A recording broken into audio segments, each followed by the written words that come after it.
Today, in order to do any transaction online, you must have money with a bank account. And then the bank account can do whatever they want with that money. So they loan it out. The bank may end up doing things like bad loans, aka 2008 crisis. Sure. And if the government isn't there to bail you out, then if the bank goes under for doing bad loans, your money can be lost. So Bitcoin is the alternative to this system. Bitcoin allows you to hold your money on your own for the first time digitally. You can spend money digitally. So it is the most scalable way for you to store your wealth without handing your money over to someone else. So that's what's incredibly valuable about it. Welcome to the Payroll Podcast with your host, Nick Day. Find out what it takes to truly discover what it takes to elevate your career within payroll as we meet with the industry leaders who are shaping the industry for tomorrow.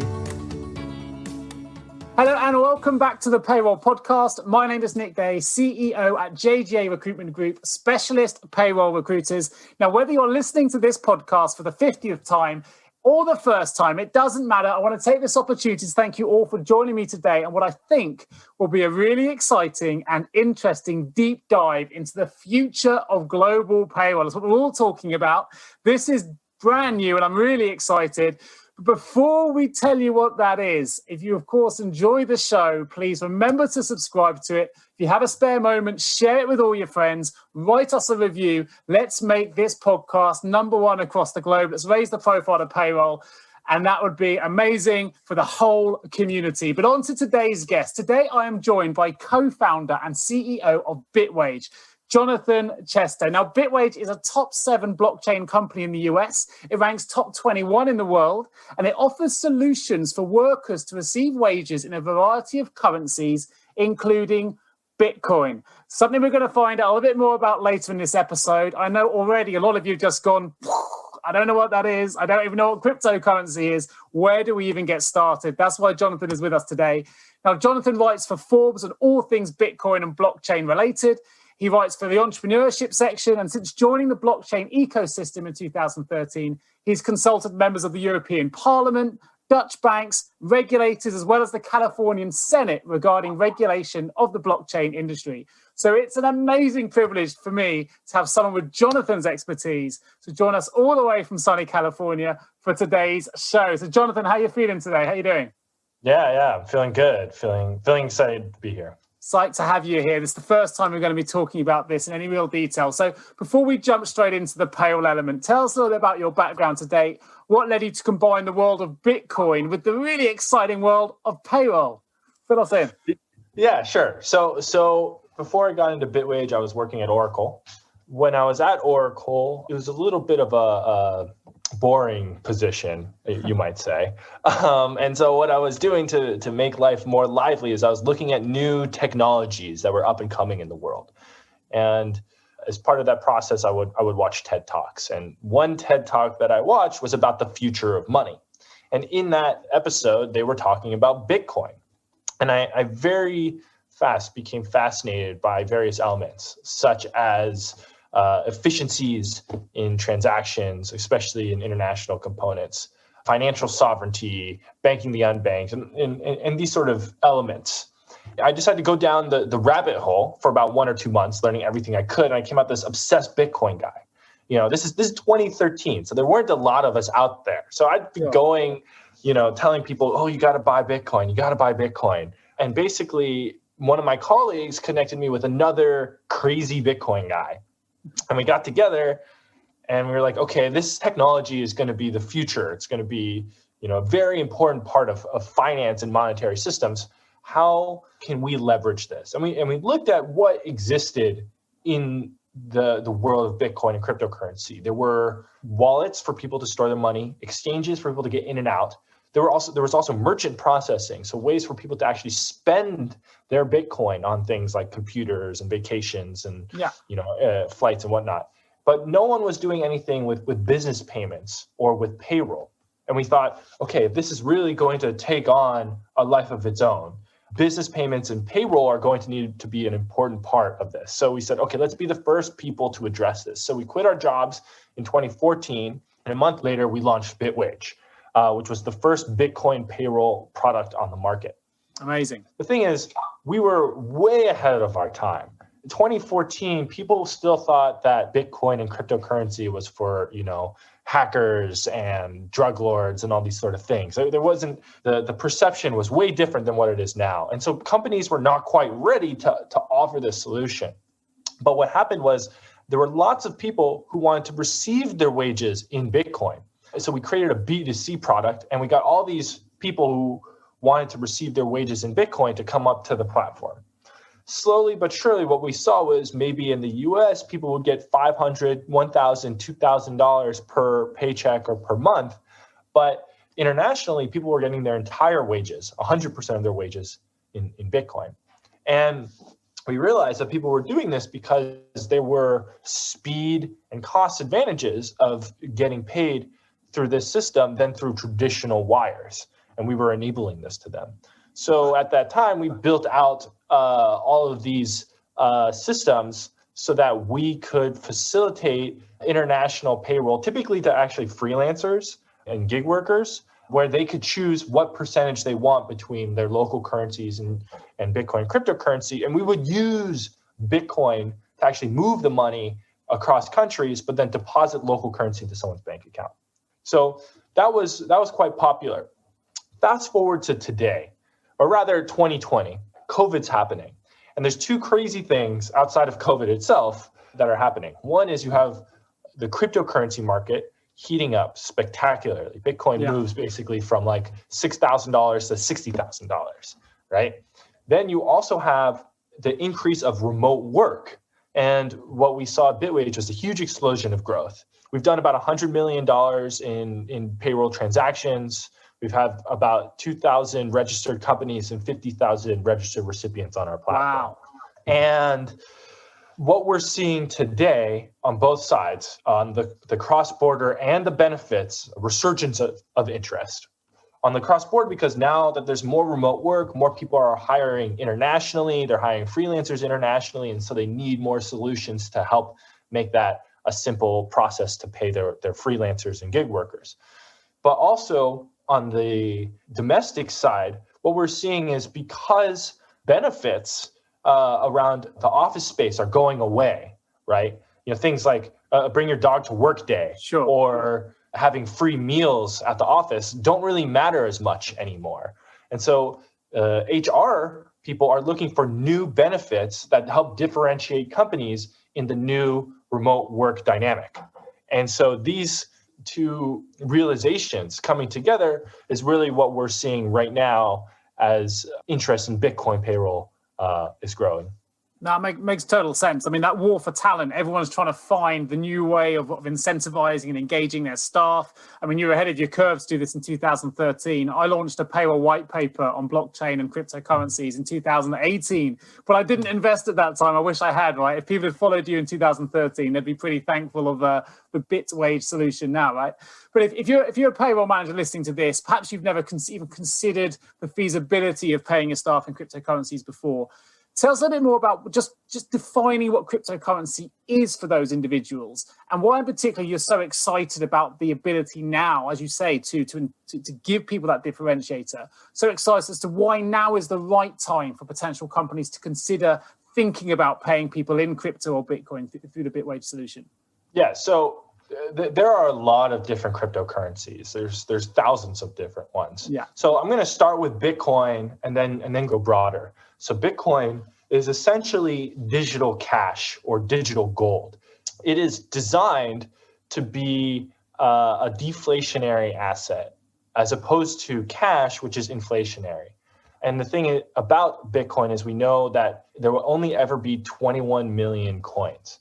So this creates an interesting economic dynamic, which enables people to see how much value will increase of the price of Bitcoin. So a lot of people are basically comparing Bitcoin to different things. If you compare it to gold, then you look at the market cap of gold and you say, oh, that's 10 trillion.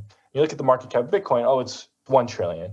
And so people are expecting it to grow to this. Why are people expecting it to grow to this? The most important thing about Bitcoin is the ability to hold and store your money digitally without a third party. They call it trustless. You don't need to trust anyone.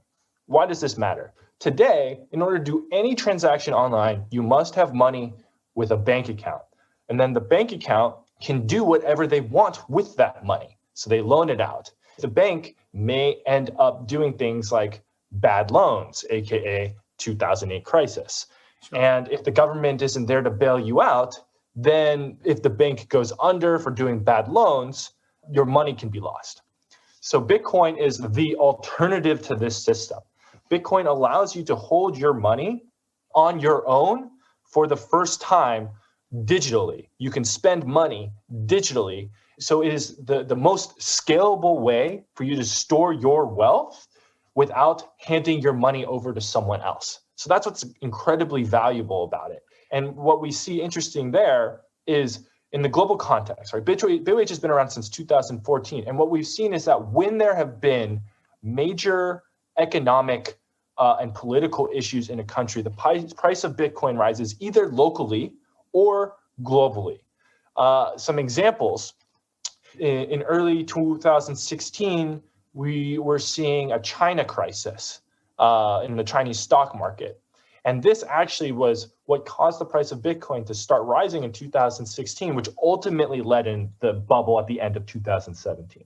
We saw prices in India increase 2 times compared to the global rates when the demonetization happened of their currency. The 2 largest bills in circulation, which represented 80% of all the cash in that cash-based society, became obsolete. And there was a huge cash crisis. And the price of Bitcoin rose 2x compared to what it was in other places. Similar thing happened in Brazil. I think this was in 2018, when the president of Brazil was caught in a corruption scandal. The price of Bitcoin grew 50% compared to the global prices.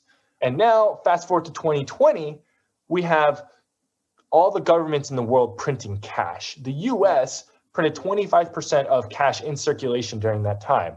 And what we've been seeing is that cash has ultimately been being moved into assets.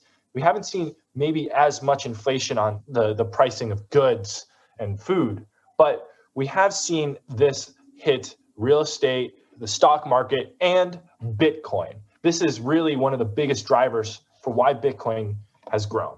So we have this ability to control your money for the first time ever in a digital space in a highly scalable way.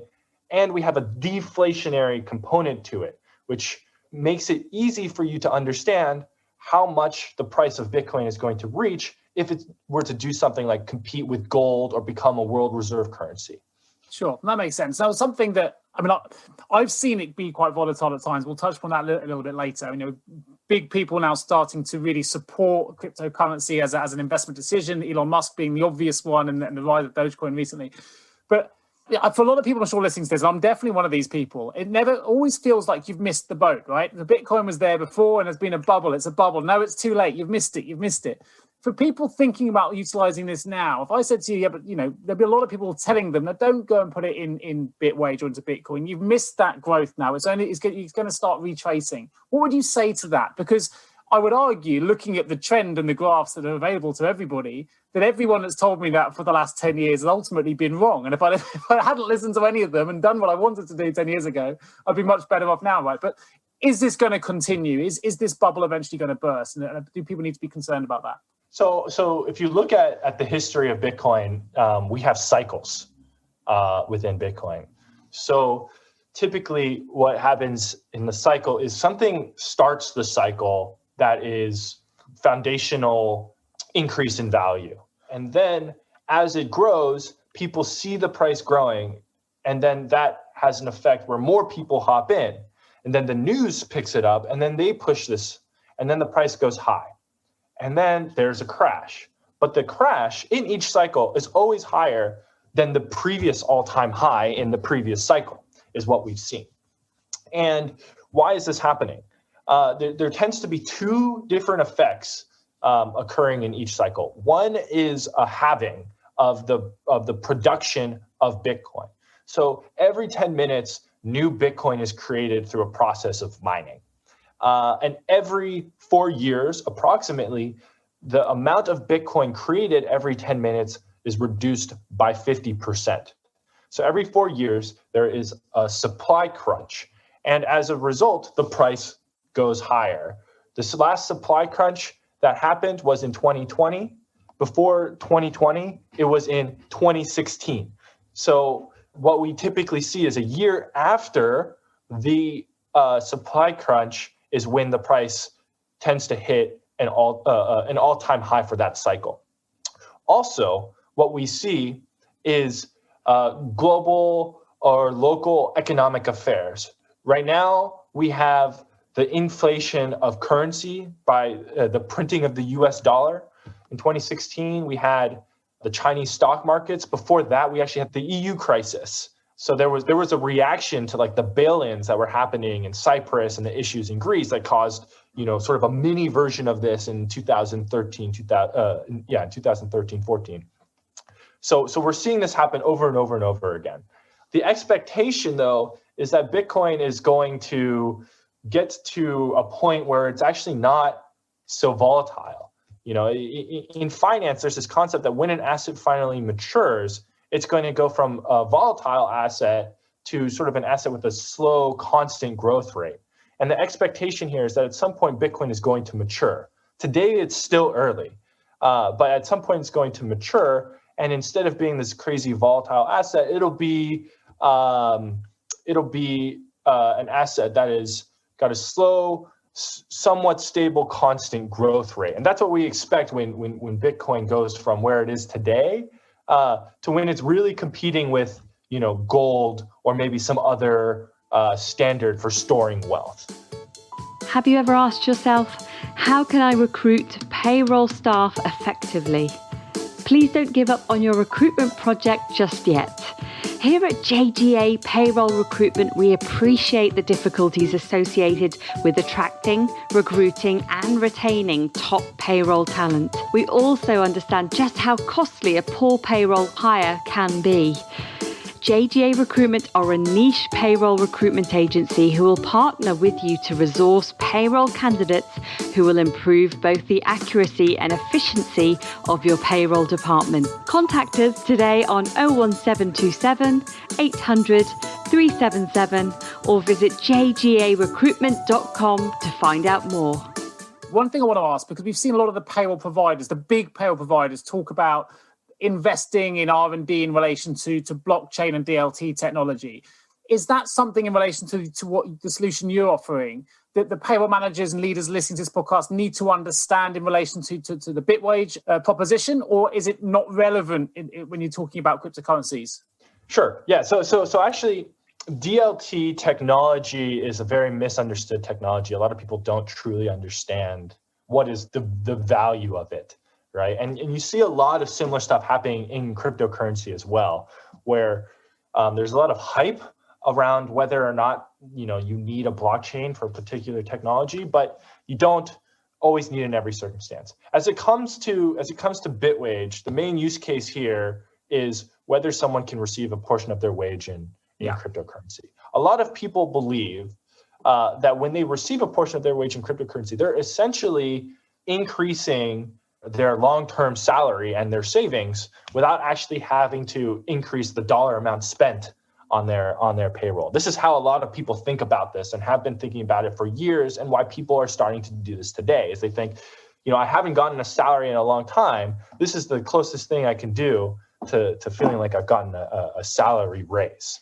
When it comes to DLTs, I think it's still very early as to, what are the use cases there, right? Yeah. People talk about immutability and interoperability of systems. But the question to me is often, do you really need to have a distributed system to do this, or can you just rely on a third party to share the information? Because there is a cost. There actually is a cost to coming to consensus so that everyone is on the same page. A great example of that cost is if you look at the Ethereum blockchain, the fees are actually pretty high. I don't know if you keep track of that, but sometimes the fees can be $40 to send a transaction on Ethereum. And there's often questions of, okay, what is something where it's worth it to spend $40 on a particular transaction? So if you were to put Uber on Ethereum, right? A lot of people say, oh yeah, let's put Uber on Ethereum. It'll make it more efficient because you're getting rid of the third party. But if you have to pay $40 before your $5 ride, it's actually not that efficient, right? And what we know today as the most efficient use of a blockchain is the ability for you to store your own money and control your own money, which is why Bitcoin is so much more valuable than everything else, is because we know it's worth the cost. If you are in Argentina, right, and your government is threatening to devalue all of your money and do bail-ins on the funds in your bank accounts, it's pretty valuable for you to have your money in Bitcoin, where you're basically hedged against that and no one can take the money from your account, versus paying $40 for an Uber ride before you actually pay for the ride doesn't quite make sense. So I take that analogy and I apply it to DLT. DLT is more efficient, and I'm not going to go into why it's more efficient, but it is more efficient. But you got to be careful on what you're being sold, because some things are much more valuable on a blockchain and some things are just vaporware. Yeah, I think that's part of the fear of this, isn't it? It's that unknown. Not everyone's quite up to speed yet, and there's at least a bit of research. But let's bring it back to a payroll perspective then. Something I had to think about prior to this, if presumably an issue that employers and employees may face, and correct me if I'm wrong, is there's a wild volatility potentially in the price of cryptocurrencies as compared to fiat currencies. It's not unknown for the price of Bitcoin, Ethereum, which you mentioned, or any of the other better known coins to increase by significant amounts, or by the other way around, go down by significant amounts in a single day. I mentioned Dogecoin earlier, increased by 5,000%. If you were in that coin a little while ago, only a month ago, right? You're laughing, although it's retraced a little bit. But does such volatility make it really difficult then for companies to budget payments effectively? If you've got a number of contractors running, the gig economy you mentioned before, they're paying multiple workers, potentially across multiple cryptocurrencies or across geographical regions. How realistic is it to actually manage your payroll in that way? Well, how would you overcome that potential problem? Yeah, so I think that there's a little bit of a misconception here, right? The way that people are handling it today is they actually price everything still in like dollars and euros, right? Nothing is priced in Bitcoin. Everything's priced in dollars. Sure. So let's say I'm going to get paid a $5,000 paycheck this month. The way that the flow is going to work is you're going to put dollars into the system. You're going to take the taxes out. Then you have the post-tax, and the post-tax then goes to a payroll system like Bitwage's.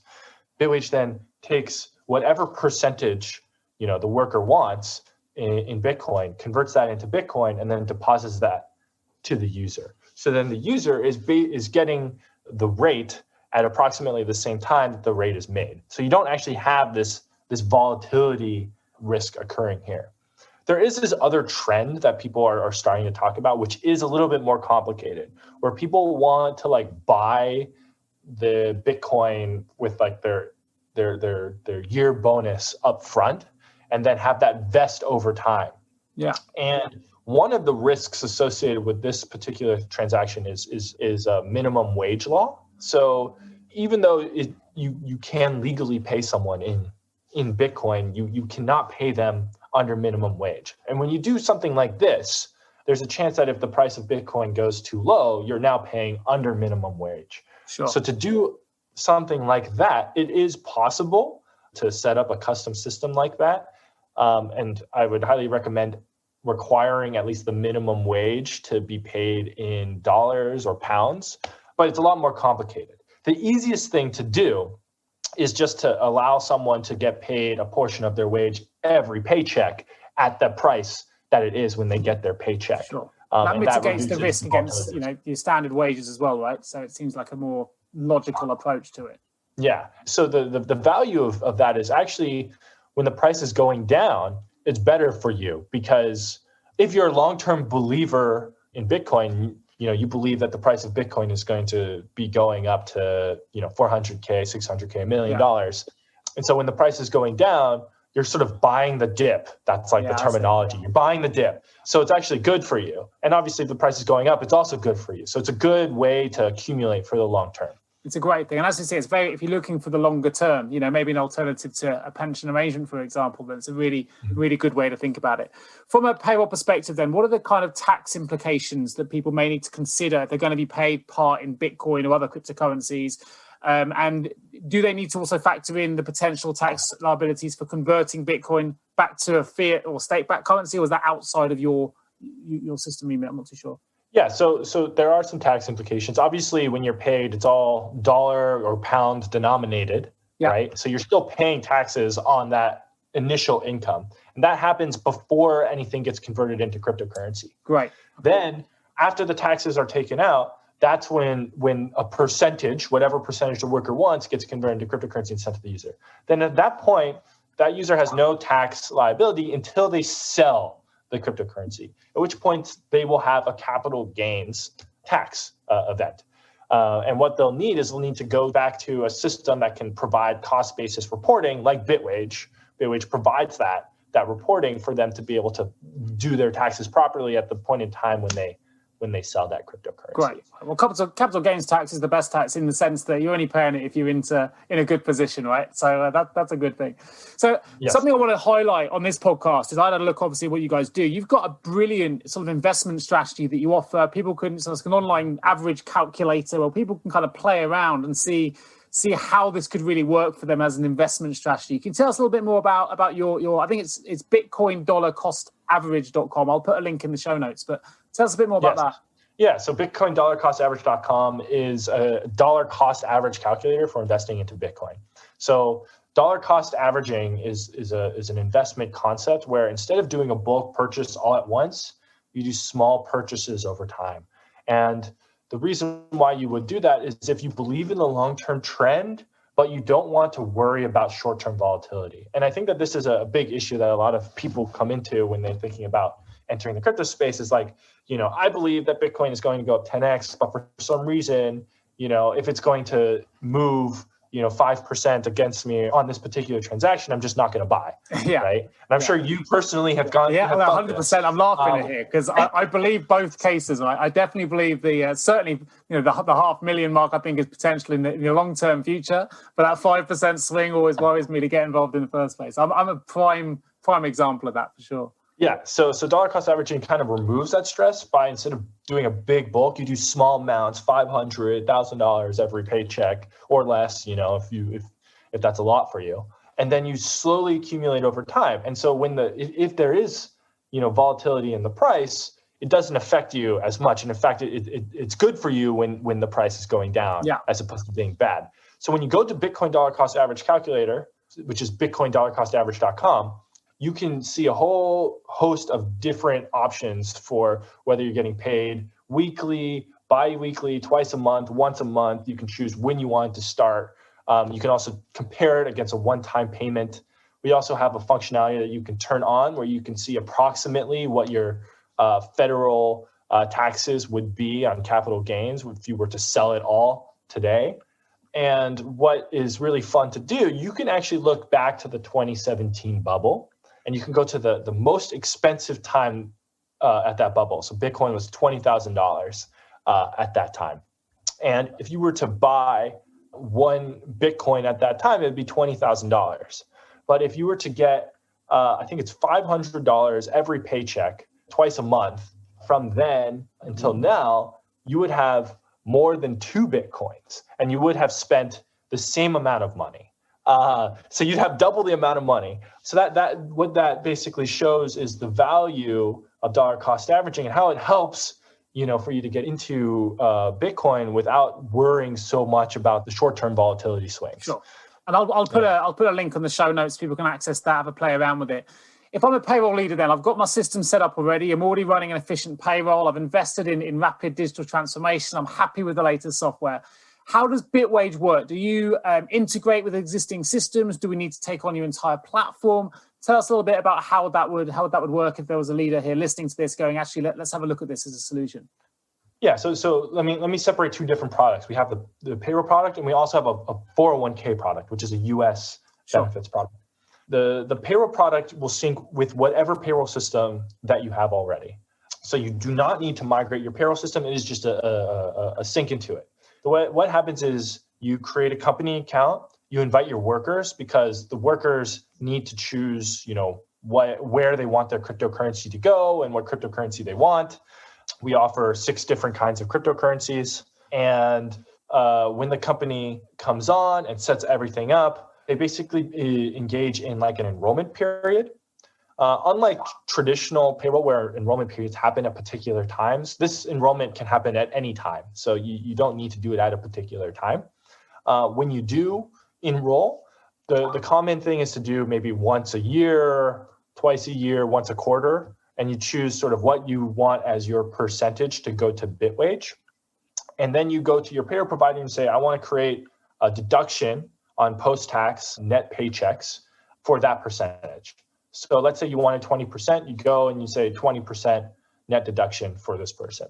So then on before each pay period, you get a report for all the net deductions that will go to Bitwage. Either you can convert it into a format and upload it to our system, or we have a concierge service where we take that and then whatever is given from the payroll service, we convert it into what we need on our system and put it in. So no additional administrative work there. And then you'll have a single transaction that you need to pay, and then you can pay us in all sorts of different ways with a credit card, with a wire transfer, with a debiting. We can debit your account. And that's pretty much it. You're set up and you're done.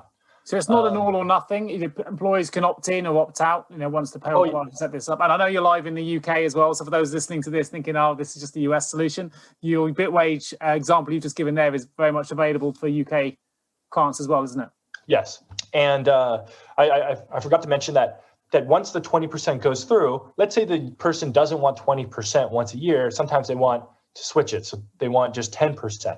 They can actually, on Bitwage, additionally change that percentage. So the goal of this being, if someone wants to change their outputs or their percentages throughout the year at any time, they can do it through our system while only having to bother your administration once a year, a quarter, a semester, whatever you decide as a company. Right. Now, for the 401k, which is only a US product, whereas the other product does work in the UK, the 401k product, we work with a partner called Leading Retirement Solutions as the 401k administrator. And so we would need you as a company to actually migrate your 401k administrator to this organization. Luckily, this is an organization with over 1,000 companies, and they have over 20,000 different assets that they offer inside of a 401k. So they're incredibly flexible. And what we are doing with them is we're powering the Bitcoin side of it. So they'll have everything that's already in your 401k today, plus Bitcoin, which is the side that we're powering. Great. So sounds really exciting. For me, anything that offers more freedom of choice for employees is a positive thing. Then the employer makes a decision, right? If they want to go this way, they can. If they don't, that's completely up to them as well. I think freedom of choice is a great thing to be able to incorporate into your solution to help with that war on talent, to help with that engagement piece.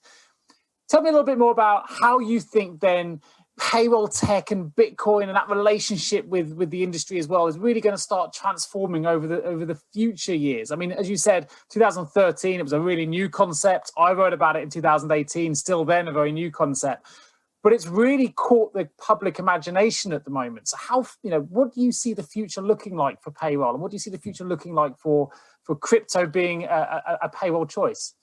Yeah, so I think that today it's still very much looked at as an investment, right? Yeah. So, in the US, it's a very common idea to invest through your payroll. Actually, one of the first, my first, encounter with investment was my 401k, right? So this concept, at least in the US, is very in the psyche. And I think that this is, something that's going to move globally, not just because of people thinking about investing through their paychecks. But I think that ultimately what happens is that Bitcoin becomes a new form of savings account. I was referring to this before about the slow, constant growth rate effect once this matures. And so when we get to this point, because this is a deflationary currency, because it is relatively stable with a slow, constant growth rate, and because it is also one of the most liquid, it is actually the most liquid deflationary asset in the world. You can spend it on Visa and debit cards. You can buy houses. You can, pretty much buy anything you want. You can sell as much of it as you want and get market prices nearly anywhere. because it's so liquid and deflationary, it becomes a prime opportunity to become a savings account for people. Because why would people want local currencies that's losing value over time as their savings account when they could have a currency that's just as liquid as their local currency, but actually increases in value over time? And so what you're going to see is what the world is like today is kind of like, at least in the US, we used to have a system where you would get paychecks as a check, right? And you get this check, right? And maybe you cash it somewhere, and then you take this cash and then you store it in a separate place for safekeeping. And that's what we have right now in the world of Bitcoin and cryptocurrency. You get your paycheck, you bring it to an exchange, you convert it, and then you withdraw it to your account. And when this becomes the savings account, a direct deposit into your savings account will not only be popular, it'll be expected, it'll be the norm. So that's where I see this going. But today, where we are is really as a differentiator in the world of remote work. How to basically help people who are interested in getting into crypto, maybe even see this as a way to actually increase their salary without being paid an extra dollar, and attracting those people or keeping those people. And especially among developers. I mean, software developers are among the highest number of opt-ins for this service. Sure. So it's a really good option for those in the UK who are falling foul of the IR35 changes. They've had to come in and they want to supplement their income a bit more for money they may have lost as a result of IR35 here. Then they could sign up and take a different approach to their long-term investment strategies, which is great. You mentioned right at the start of this podcast, you had a number of new registered people coming onto the platform as it's really kind of taken the public consciousness. Where are you at the moment then? How many registered people have you got currently receiving payroll payments via the Bitwage solution? Yeah, so we have 2,000 registered companies and 50,000 registered users on our platform today. And we've done about $100 million in transactions, and we're paying around the world. We have signups in over 100 different countries actually today. We receive money from companies in the US, the Eurozone, and the UK, but we're paying out globally because cryptocurrency is a global thing. And another thing that's worth mentioning is we have stable coins. And I don't know if you know what this is, but it's basically a way to put a local currency like the dollar on the blockchain and enable you to basically pay anyone globally with that cryptocurrency with the press of a button. And now they have access to like dollars on their phones. And the reality is there's a lot of people around the world who want to get paid. They don't want their local currency because their local currency is being manipulated and is going to hell. They're not quite ready for Bitcoin because they're just not ready for the volatility. Instead, they want something like the dollar or the pound, and this enables them to have access to that on their phone and then convert it as they need for local currency. So that's another big thing that our system is for. I've heard loads of positives. Are there any cons at all? Is it really practical for all businesses? What are the potential things we need to consider? And I guess also from your perspective, where's your margin made? How does this work for Bitwage? The smartest HR people in the room are usually thinking about liability issues here. Sure.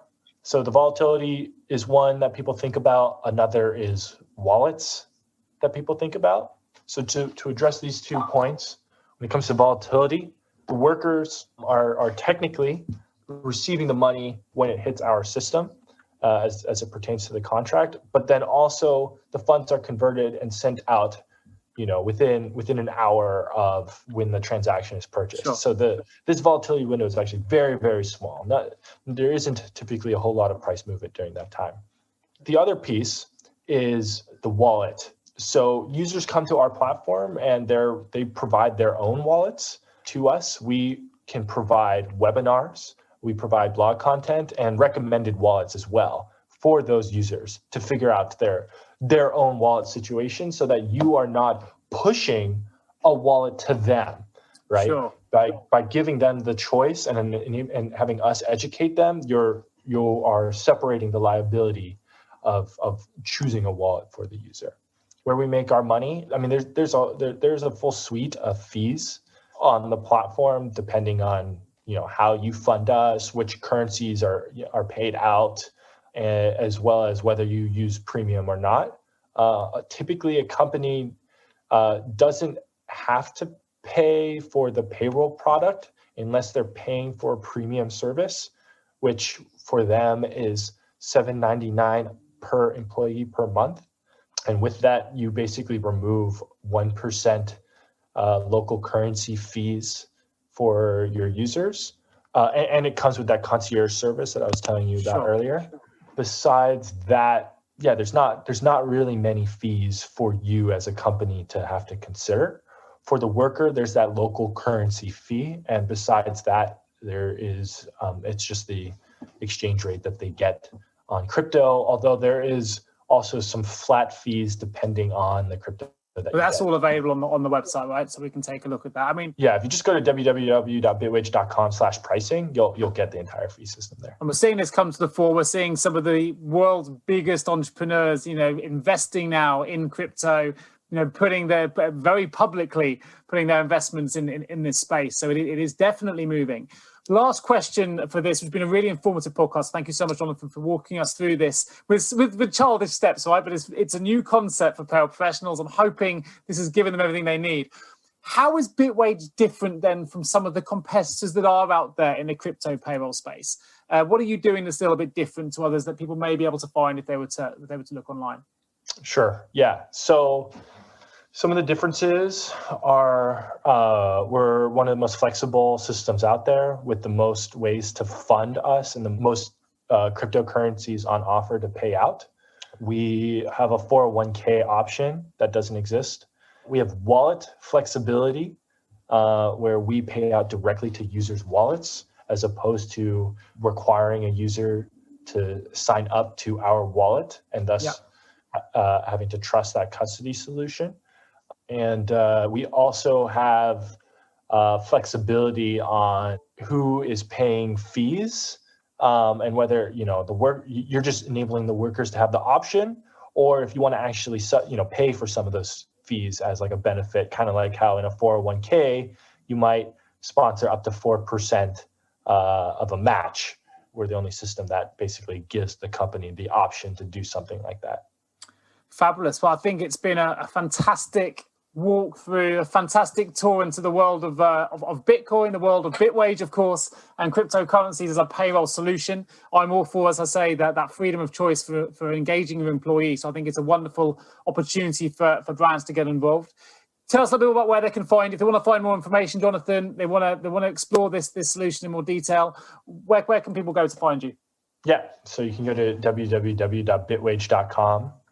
We have an active support Slack channel, slack.bitwage.com. Our Twitter is also very active at Bitwage. You can direct message that and it goes directly to our support and marketing teams. So reaching out there or through support@bitwage.com are great ways to connect. We also host a Bitcoin for Business Clubhouse room once a week. So you can join us there on Thursdays. Great. And on your website, you've got both a company and an individual page, haven't you? So if you are one of these gig economy, contractors, and you're looking for yourself, or if you're looking for a company, there's a couple of different places you can go on your website as well, which is really helpful and informative.